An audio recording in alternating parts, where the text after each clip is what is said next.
Greetings, viewers and listeners. Meat Hook Jim here once again for another episode of WrestleHorror.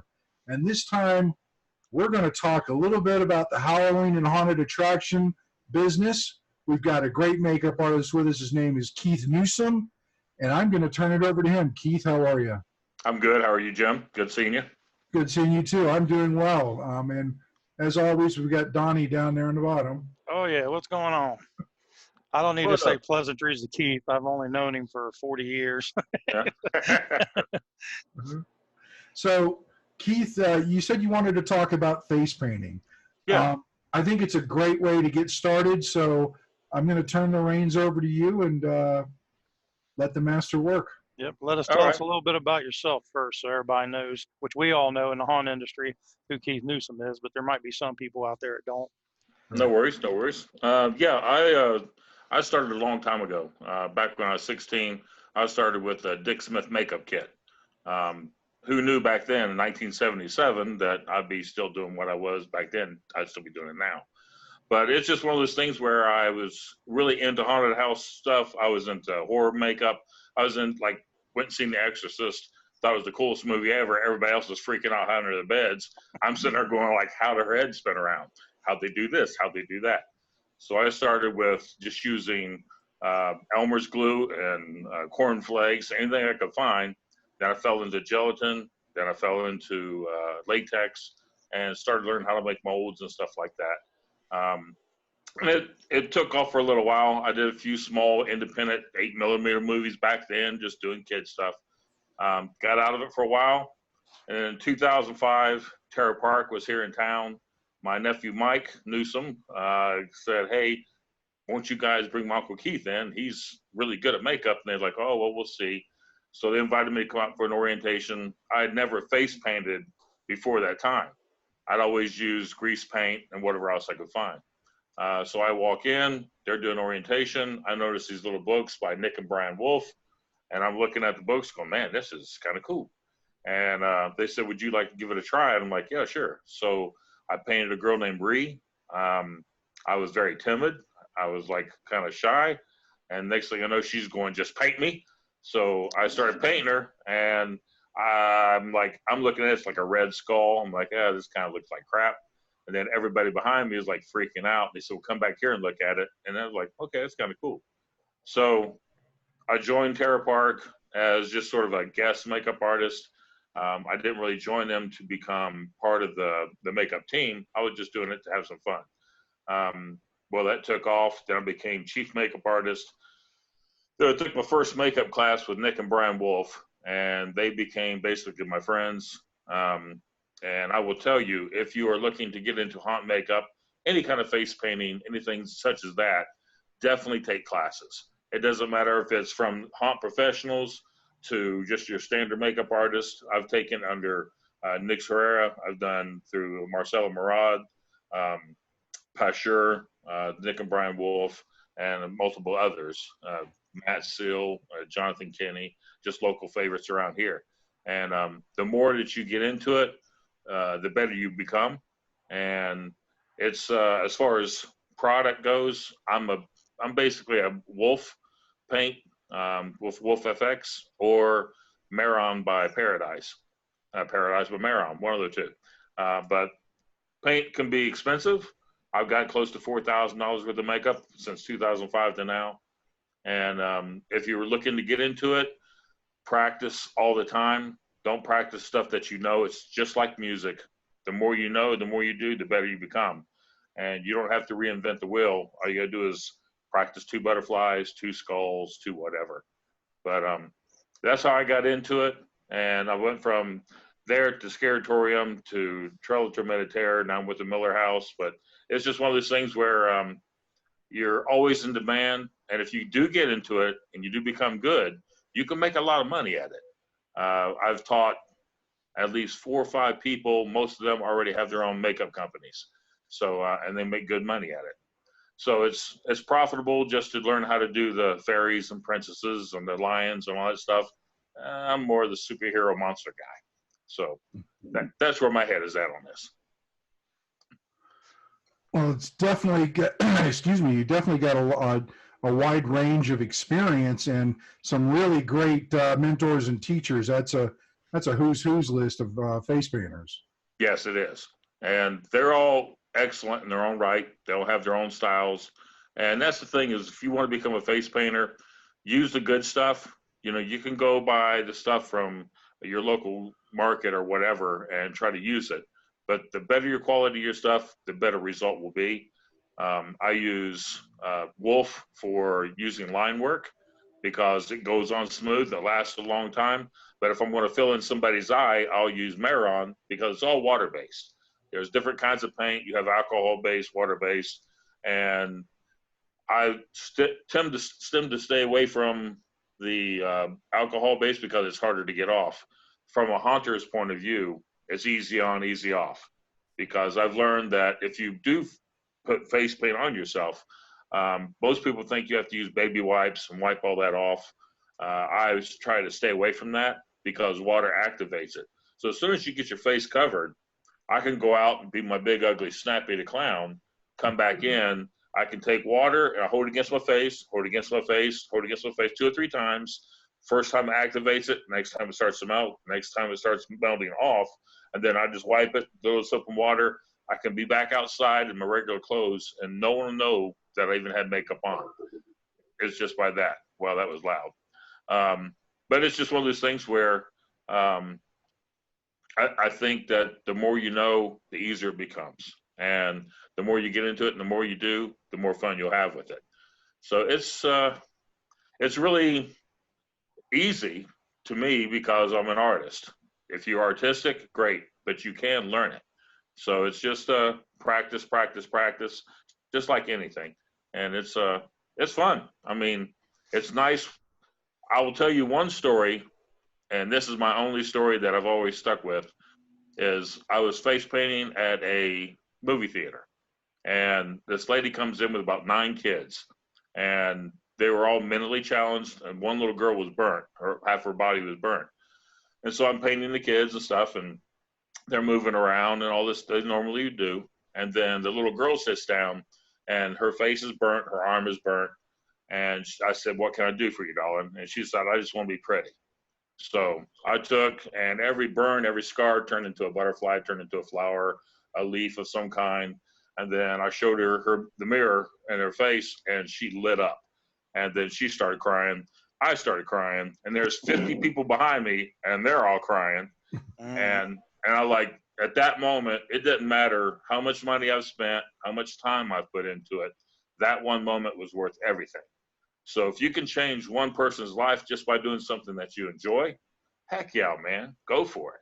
You know, so there's all kinds of aspects to face painting. There's all kinds of artwork and body painting and face painting and haunt makeup and kids' birthday parties and doing fairs and just doing just generally just helping people out with small things when they want something done.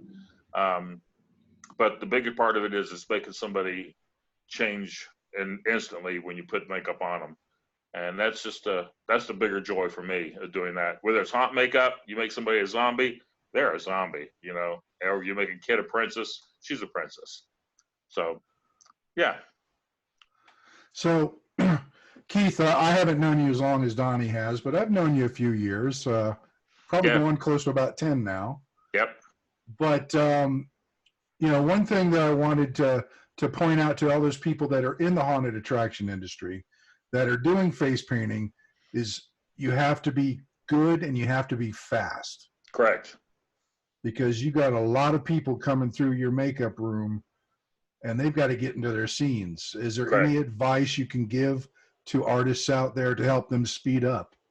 There's multiple ways of doing it. One is, like I said before, don't reinvent the wheel. If you practice 2 skulls, 2 clowns, 2 scars, 2 cuts, you can take those 2, intermingle them with different colors on one certain face. So every night, you don't have to reinvent the wheel. You're just doing the same exact thing. You can also take photographs, put them up behind your chair. So if you're painting a person, you can look over their shoulder and you have multiple examples to go from. You can also go into what we call it's basically where you're moving people along. One person comes in and they sit down and they get a prosthetic on. They move from that over to the airbrush chair. Airbrush covers them, and then they go from that over to the face painter. Face painter details them. They go from that to get their blood and all the other stuff they need to be done to get the hair finished, and they're out the door. The biggest thing I can tell an artist is if they're setting them up, make sure you know you have your zones, your queue line people. Queue line people should always be first, and they should be with people who know what they're doing because they're the ones that are going to be seen the most. Know your scenes. If you know your scenes, then you'll know when a person comes in, they're at a dark scene, so you're just going to do really bright contrast colors on them. If you can do the bright contrast colors on them, great. They get in the right light. Also know your haunt. Walk through your haunt. Check out your lighting. If you have to, take 4 or 5 things of makeup and put it on your arm. Just strips, red, black, blue, green, yellow. And as you walk through the scene, take note of what the lighting is. Look at your arm. That'll let you know what the colors match. So if it's a red light and it's on a red face, it's going to bleed it out. You ain't going to see it. So know your color wheel when it goes to that. I'm trying to figure all the other ways you do it. The assembly line thing works well, but that paint on the arm, that's a good idea. Yeah, it's just one of those things that we've done before. And if you're a makeup artist and when you go into your haunt and you have a lot of people, and most of us know when you get in there about half the night, most of your makeup will sweat and it sweats off. That's why some people use alcohol base. If you're using water based, usually you can go through with a couple towels. You can just pat their face. Don't rub it. Just hold against it. That absorbs most of the sweat off the face and dries it out. Then you can take a small palette, a red, black, white, and just touch up whatever you need to. And that gives the makeup back. It refreshes the makeup, gives it a cleaner look so they can finish the night and not have to worry about how they look. Because there's nothing worse than going through and seeing a guy with half his face melted and he jumps out and tries to scare you, going, hey, it's just a guy. But you just want to maintain that mystery. And you don't have to be perfect. Everything's got to count for something. So as far as speed goes, like I said, don't reinvent the wheel. Have a person sit down. If you're doing the same character every night, it should be pretty simple to just hit it, and go. Because the more you do it, the faster you get. And if you do the exact same thing, and the better thing is a makeup artist, teach your person how to do it themselves. So if you can teach them to do a base coat, show them how to load a sponge and how to load a brush and apply it to themselves, then you can come in and do the finished touches. I'm covering a wide range of things, and I know we want to stay on one topic. No, you're not getting too far off. We're still in that same realm. Right. And as a matter of fact, it's a good segue because, we've talked about paint and everything, but what about the tools of the trade? I mean, there's a wide variety of brushes out there, sponges. Let's say that we are brand new. We're just starting to do this. What is the bare minimum tools we should have to start face painting? I would say your bare minimum is definitely have good brushes. You can get those at your regular art supply store, usually aqua-based ones. They're clear colored, or if you really want to go good, you can go and order Wolf brushes. I usually use Wolf number 6 rounds, a good chisel brush. You need a nice array of different detail brushes. My most expensive brush is like $50 down to about $9. Majestics, I have crown brushes and stuff like that. But you can find anything. You can buy the junky ones, but again, once you start getting wet, the hairs start falling out, things start falling apart. So the better you have, the better it is. Quality makeup, again, is Maron. You have Graphobia, Tag, Wolf. There's multiple kinds that you can use. I try to stick with the water based. You also have alcohol based. You have Pro Air, which is fantastic. Some of the best paint I could tell you. EVA, European Body Art, has a great makeup as well if you want to go for the alcohol base. But if you're going airbrush, then I usually use Maron because it goes on and comes off easy as well. But I won't even get an airbrush. Let's just stick with this. Then you have your sponges. Most people use those little white triangle sponges. Most of the time when I see those, I want to throw them in the trash. I start out with them, and granted, they're all right, but if you want to do it right, you can get they're little round sponges. They're about 3 to 4 inches round. They're about a ½ inch to inch thick. Take those, cut them in half with a pair of scissors, So you have 2 half moon rounds, and you can take those. Once you get those, it'll show you how to absorb it into the paint. They last a lot longer. The little triangle ones, you have to keep dipping, keep rubbing, keep dipping, keep rubbing, keep dipping. It don't work. So once you learn how to load your sponge, then you'll be able to put it on. The sponge for me is the best tool. Nick Wolf taught me a long time ago. He said you can do 90% of your stuff with one sponge. And so he showed me how to use it, how to apply, and most people think the wetter the sponge, the better. No, that's false. You want your sponge semi-dry, so when you load it up, and then once you apply it, your paint will be almost dry within 30 seconds. If it's wet, it'll take forever, and it takes you forever to get the face painted. So it's just little tricks like that, how to cut down the dry time, so it makes you be able to become faster on painting. So you have the brushes, sponges. It's always good to have a good makeup chair and a good table. I make my own tables. They're basically, I tell this to everybody, it's on a music stand. All you do is the music stand, a piece of plywood on top. You set your makeup on top of it. You have places for your brushes, places for your paints. So it's all within arm's reach. So that's the biggest task that I find a lot of people do. As far as makeup artists, they're always looking for something. So if you have everything in arm's reach, it's so easy to just reach over, grab it, use it, put it back. Nick taught me a long time ago, all you need is one brush, which is true. But you continually keep cleaning your brush and use the new paint. If you want to get into a speed brush like we do with our paint or with our haunt, you'll have 100 people to paint in 2 hours. So once you line your people up, you have them by category, queue line, first area, second area, third area, and so on. And then once they sit down, you have a dedicated color for every brush. You have 12 paints. You don't need 100 different kinds of paints. You just need 12 basic colors that you can go from. And you can mix them. You ain't got to worry about being pretty. It's water-based. It's paint. It don't matter. It's hot makeup. It don't matter. If you mess up, it don't matter. It's hot makeup. You're only going to see them for 30 seconds. So just make it believable.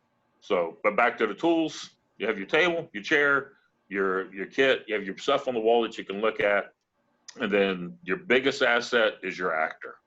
Because no matter how much time, how much energy, how much training you have, you can make somebody look like they just walked off the set of The Exorcist. The actor goes out, sits in the scene, goes, man, I just want to smack somebody with a stick. But you can spend 3 minutes on somebody, and they'll go out and make it come to life. And I've always said, makeup is just an accessory to the actor. It all depends on the actor. You can spend all the time, and they can blow it out of the water and make it like crap, or you can spend a very few minutes of time, and they'll go out and kill it. So it's we can do as much as we can, but it's really all up to the actor to make it come to life. It's no different than painting a portrait and sticking it on the wall. It's no good if nobody doesn't see it. If you see it, make it come to life, then it's all worth it. All right. Yeah, there's something that I wanted to point out when it comes to the makeup part. I don't want people to think that they have to have one certain brand and that's it, because I know you have different brands. You're a Maron and Wolf Brothers paint guy, and you have Wolf paint that you use, and you have Maron paint that you use. So they don't have to have one certain brand. You can commingle the brands. Right. And I saw an interesting post on one of the haunt pages today.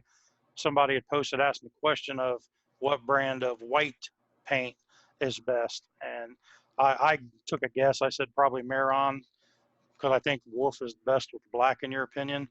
But I didn't know. But for white paint, what do you use?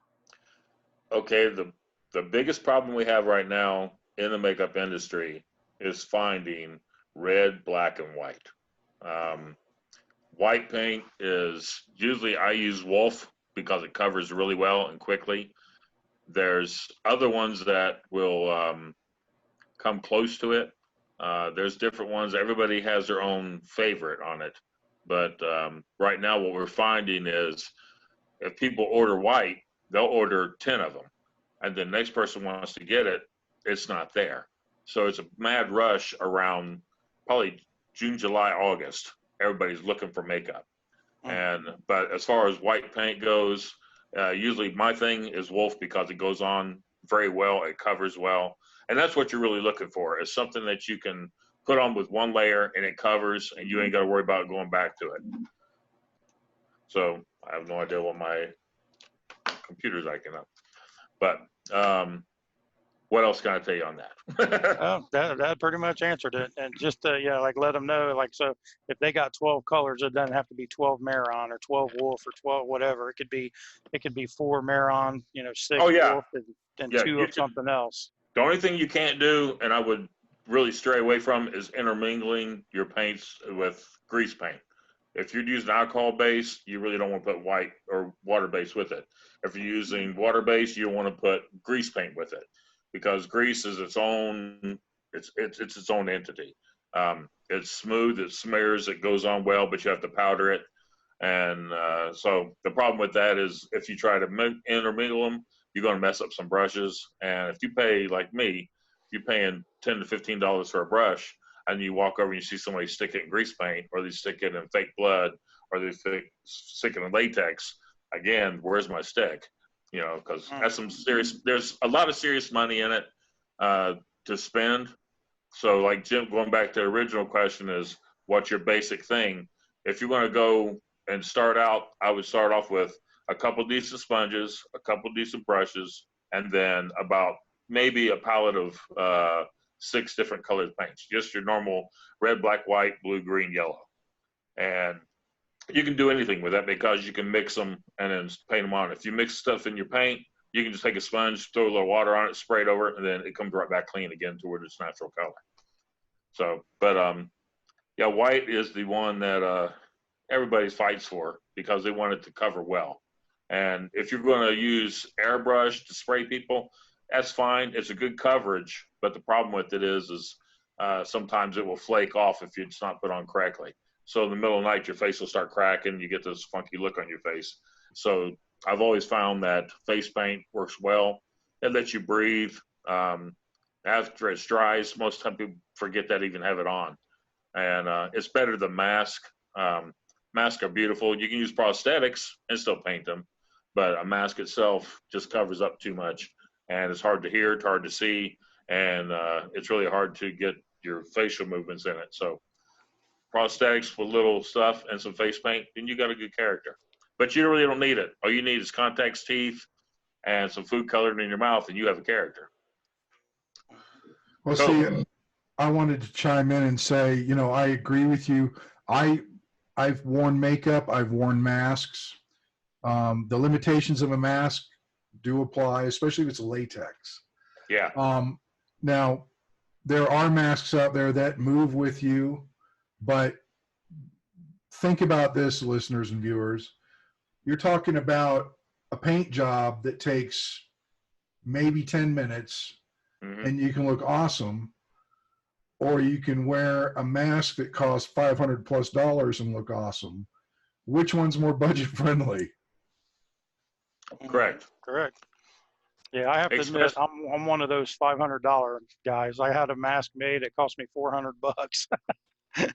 But it's an awesome mask. Yeah, it is. But makeup, there's always been the contention.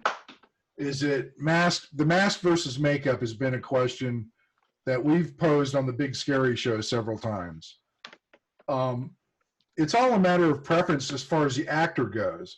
The makeup artist, like Keith, he's there to make you look as good as possible.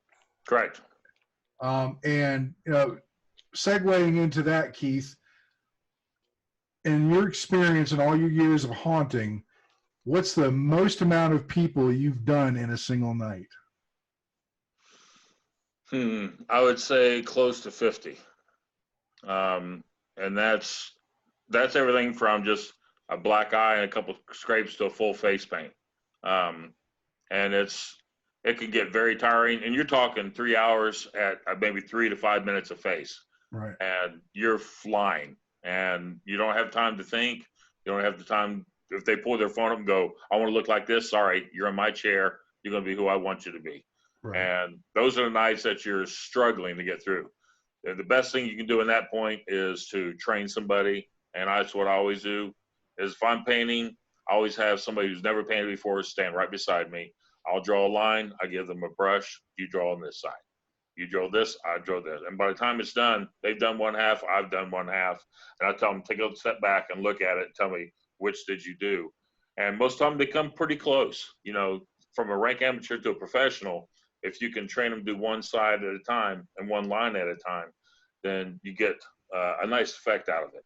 And again, it's hot makeup, but it's, you know, it's fun. And I can vouch for Keith's training. He trained my daughter Brittany, and her face paints are just fantastic. She's very good. My biggest compliment was last year when she was painting, and someone said, "Did Keith paint that?" And she said, "No, I painted that." And they said, "No, Keith painted that." I'm like, "Yeah, that's cool. Yeah. I love that." They didn't believe her. Yeah. And yeah, she's very good. Brittany's awesome.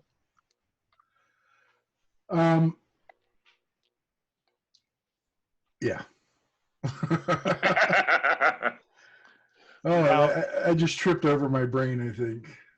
Yeah, well, being where you have to paint as fast as you do, you've kind of developed what you call like a 5-minute paint job. Correct. And it's kind of like you've developed it to where for that purpose, for haunting purposes, where you can just push people out, because people don't understand that a haunt paint doesn't have to look camera friendly and camera ready. It Correct. can be a little muddy, a little sloppy, because that's what it's supposed to look like. And so do you want to talk about your 5-minute paint technique real quick or anything? Yeah.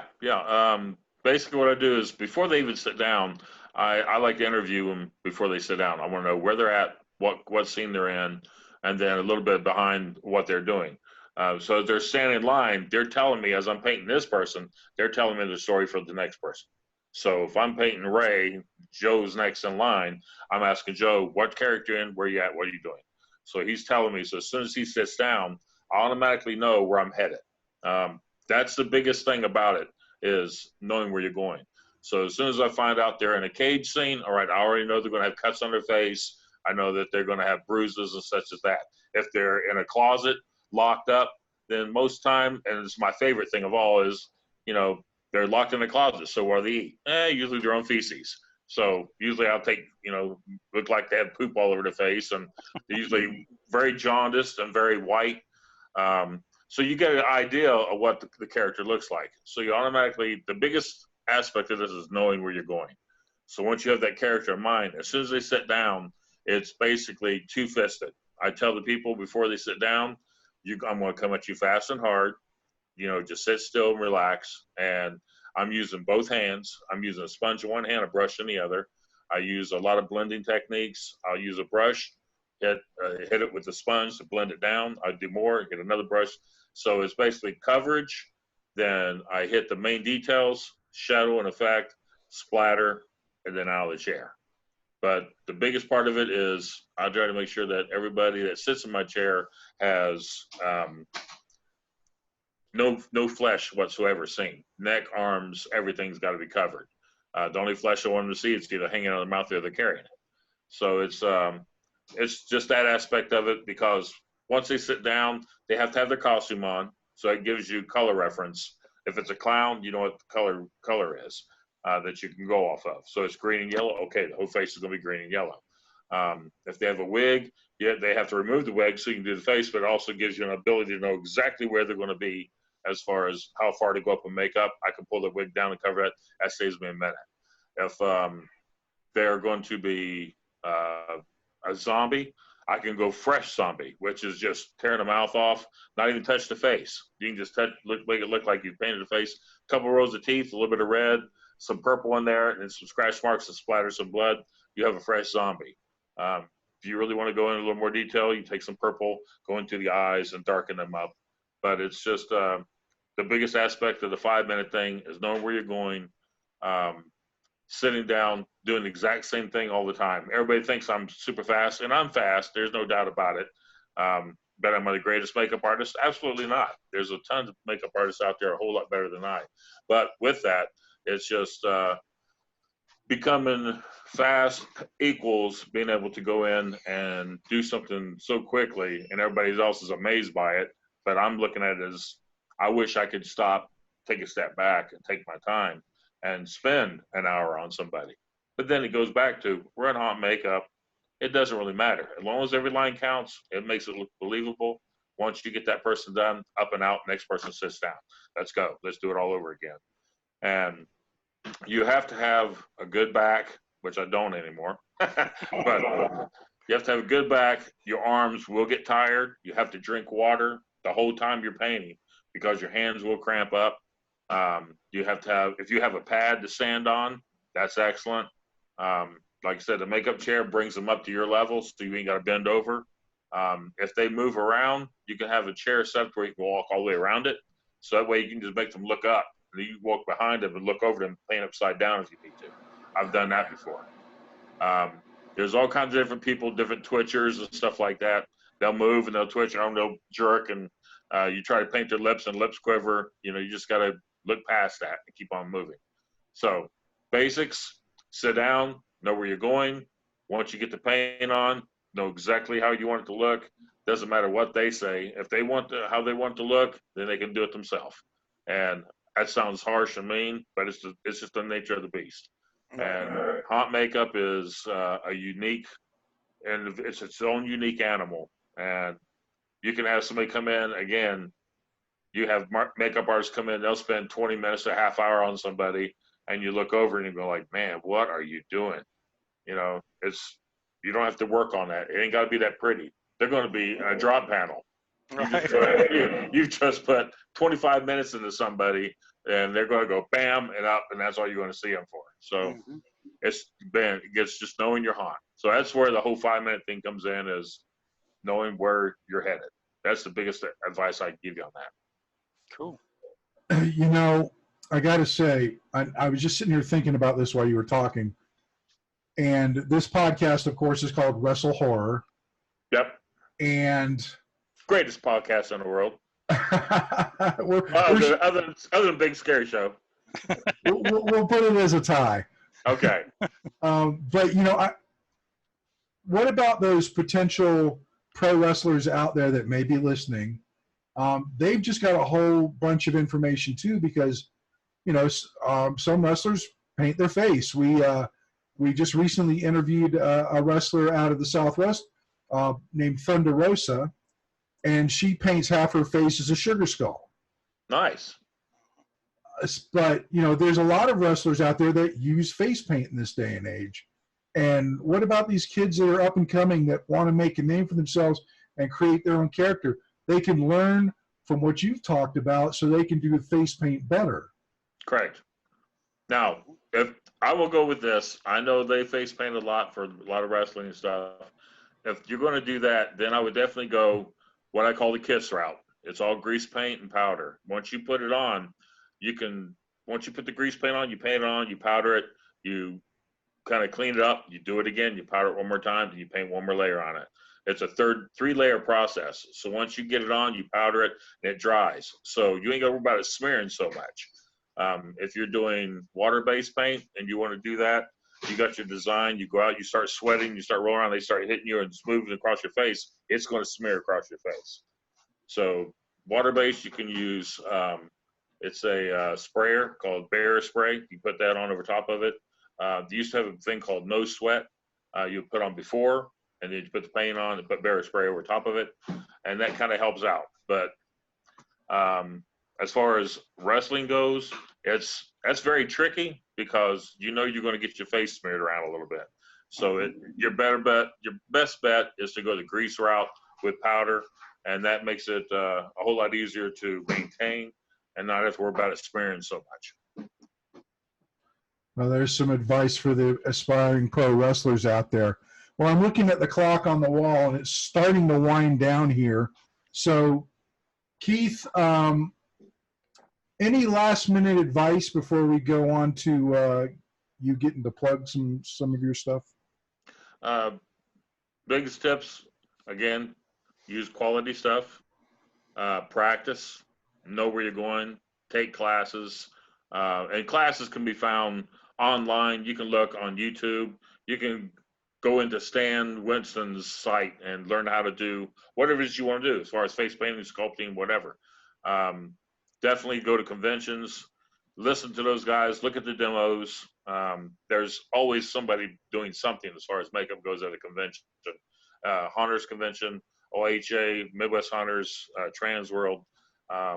There's all kinds of those that you can go to and learn and get product from. But the best thing I can say is experiment, play with stuff. I'm using certain kind of makeup because it's FDA approved. But I will tell you this, never, ever, ever use acrylic paint on somebody. That is poison, and it gets in your eyes, it gets in your mouth. Is it going to kill you instantly? No. But if you continually use it, you're actually poisoning your body or poisoning someone else. So my biggest thing as far as that goes is know what you're doing, listen to the professionals, and I am telling you as a professional, do not use anything other than FDA-approved face paints. Snazaroo is fine. It's a kid kind of thing, but it's a great paint.